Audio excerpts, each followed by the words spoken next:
聽日係天后寶誕，西貢糧船灣天后廟舉行海上出巡祈福儀式。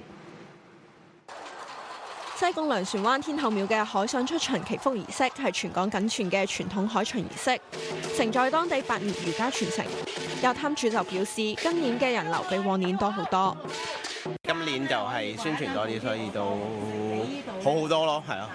今年可能你講緊，你都見到可能頭先啲船翻晒嚟嘅時候係爆晒噶嘛，係啦，就係咁咯。往年都唔會見到有啲社區中心啊、學校義工啊嗰啲入嚟嘅，咁你今年都見到係啦，即係有啲學生嚟嘅。其實我覺得呢啲文化活動係需要你有下一代參與嘅。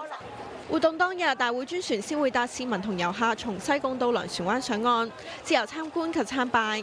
隨後到天后宮碼頭登上指定專船觀禮，跟隨天后出海參與海上巡遊。Facebook 咧，佢宣傳啊嘛，又話有免費船嚟呢度，又話免費遊可出去巡遊，咁樣咪嚟下咯。到咗夜晚，海旁仲會搭起大型氣棚，上演粵劇神功戲，一連串嘅活動令市民可以近距離感受香港漁村嘅傳統文化同獨特魅力。鳳凰衛視記者謝永君報導。